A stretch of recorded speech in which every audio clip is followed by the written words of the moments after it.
ایک زمانہ تھا، ایک درخت کو لوگ پوجنے لگے، تو وہاں ایک صوفی تھا، عبادت گزار تھا، شب زندہ دار تھا۔ اسے پتا چلا کہ لوگ درخت کو پوج رہے ہیں، تو اس کے دل میں بڑی غیرت جاگی، توحید کی غیرت ہوتی ہے، وہ جاگی اور وہ کھڑا ہوا، اس درخت کو کاٹ دوں گا جس کو لوگ اللہ کا شریک سمجھ رہے ہیں اور پوج رہے ہیں۔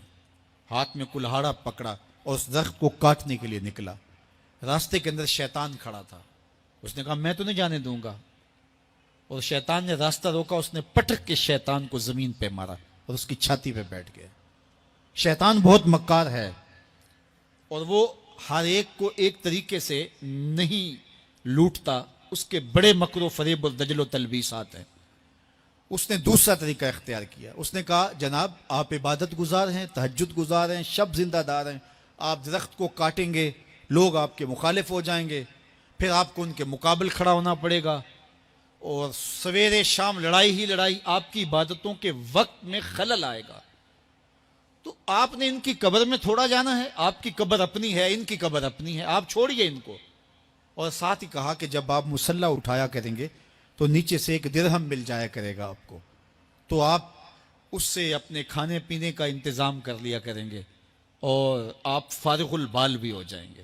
اس طرح باتوں میں لگایا اور وہ زاہد صاحب واپس آ گئے، نماز پڑھی، مصلی اٹھایا، درہم ملا، بڑے خوش ہوئے اور دلیلیں تراشنے لگے۔ واقعی مجھے کیا لگی، تمہیں غیر سے کیا، تم اپنی نبیڑو، تم اپنی قبر میں جانا ہے، جائیں وہ بھاڑ میں، مجھے کیا لگے، مجھے ان کے بارے میں کیا پوچھا جانا ہے۔ نمازیں پڑھتا ہے، ہر نماز کے بعد مصلی اٹھاتا ہے تو ایک درہم ملتا ہے۔ کافی دن گزر گیا، دل بھی آہستہ آہستہ مردہ ہو گیا۔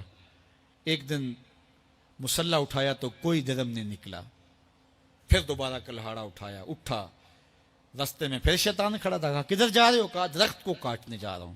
شیطان نے کہا میں تو نہیں جانے دوں گا۔ اس کو تجربہ تھا کہ میں اس کو پٹک کے زمین پہ مارا تھا، یہ میرے سے طاقتور تو ہے ہی نہیں، اس نے پھر گریبان سے پکڑ لیا۔ شیطان نے پٹک کے زمین پہ مارا اور چھاتی پہ بیٹھ گیا۔ وہ زاہد صاحب پریشان ہو گئے، شیطان کو کہنے لگے کہ یہ کیسے ہوا، میرا تو تجربہ ماضی کا یہ تھا کہ میں طاقتور ہوں تم کمزور ہو، لیکن اب تم نے پٹک کے مجھے زمین پہ مارا۔ تو کہا صاحب اس دن تم اللہ کی رضا کے لیے جا رہے تھے، آج تم درہم کے لیے جا رہے ہو۔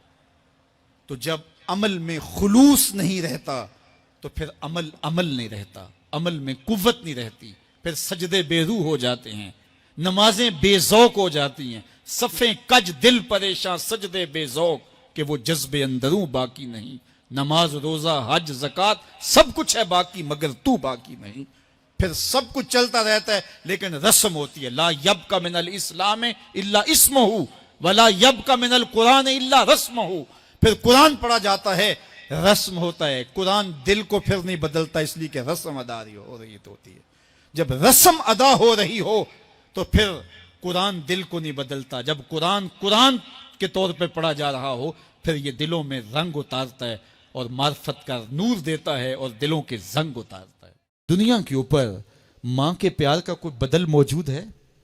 وہ کہتے ہیں کہ سمندر کی پاتال تک تو شاید کوئی پہنچ گیا ہو، لیکن ماں کے پیار کا کنارہ آج تک کسی کو نہیں ملا۔ ماں جب بولتی ہے تو اس کے لہجے میں جبریل بولتا ہے، ماں جب مسکراتی ہے تو لگتا ہے جنت کی ساری کلیاں کھل اٹھی ہیں، ماں جب پیار سے دیکھتی ہے تو لگتا ہے آسمان سے رحمتیں اتر رہی ہیں۔ اللہ کی رحمتوں کا مجسم روپ دیکھنا ہو تو وہ ماں کے پیار کا رنگ ہے۔ اولاد کے لیے اس کے سینے میں دھڑکتا ہوا دل اور محبتوں کا آباد جہان۔ ایک شاعر ہوا ہے تابش، اس نے تو قیامت ڈھا دی نا کہ ایک مدت سے میری ماں نہیں سوئی تابش، میں نے ایک بار کہا تھا مجھے ڈر لگتا ہے۔ یہ ماں کے پیار کا روپ ہے۔ مجھے بتائیے ماں اولاد سے اتنا پیار کیوں کرتی ہے؟ دکھ جھیل لیتی ہے، اولاد کا پیٹ پالنے کے لیے کسی کے گندے برتن بھی مانجنے پڑیں تو ماں اس سے بھی گریز نہیں کرتی۔ شہر میں آ کر پڑھنے والوں بھول گئے ہو کس کی ماں نے کتنا زیور بیچا ہے۔ مائیں اولاد کے لیے کتنے دکھ جھیلتی ہیں، کتنی تکلیفیں جھیلتی ہیں۔ ان کا نور نظر جب کامیاب ہو کر کے آتا تو وہ چہرے کی بلائیں لیتی ہیں، پھولے نہیں سماتی۔ ماں کو، باپ کو اولاد سے اتنا پیار کیوں ہے؟ تو آپ ایک ہی جواب دیں گے، اس لیے کہ ماں نے اولاد کو جنم دیا ہے. جس ماں نے جنم دیا ہے وہ اتنا پیار کرتی ہے تو جس رب نے خلق کیا ہے وہ کتنا پیار کرتا ہوگا. جنم دینے والی کا پیار کسی ترازو پہ نہیں تولا جا سکتا, تو جس نے خلق کیا اس کے پیار کا عالم کیا ہے.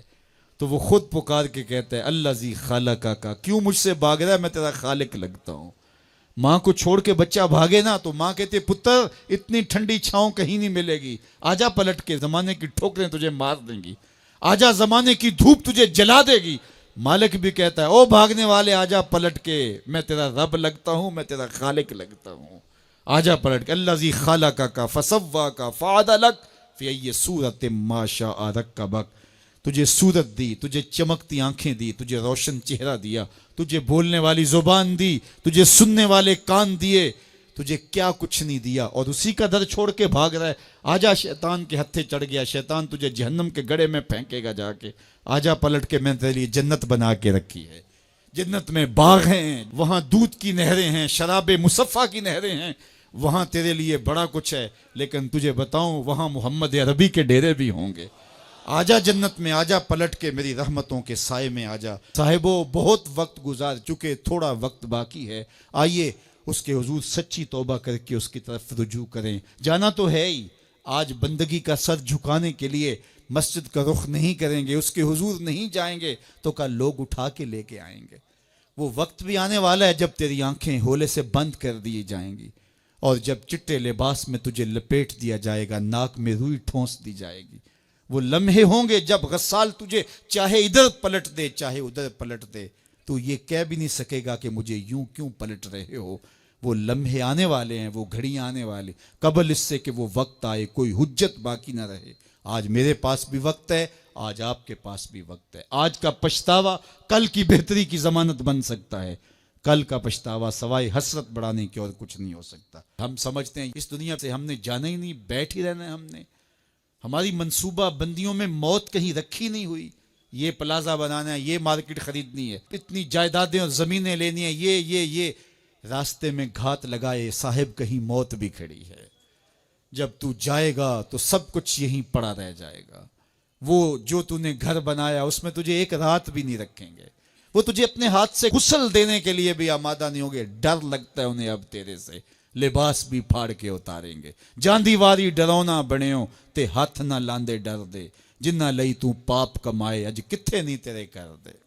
وہ کہاں چلے گئے؟ قبل اس سے کہ وہ وقت آئے, وہ بندہ مان جائے پھر ہاتھ کاٹے.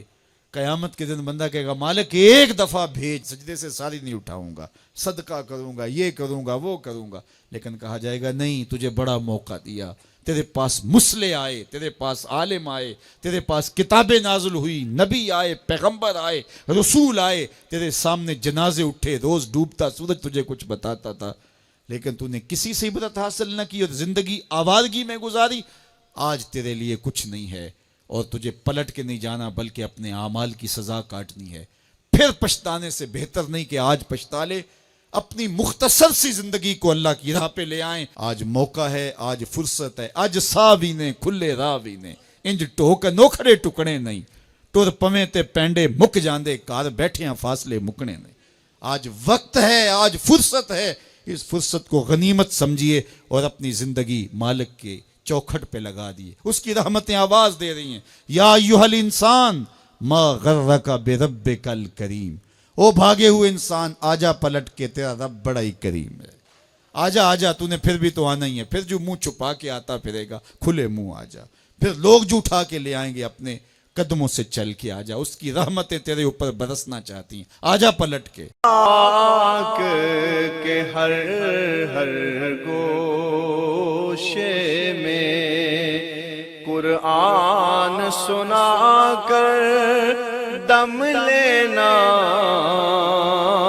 اب رکنا نہیں, اب تھمنا نہیں. فردوس میں جا کر دم لینا,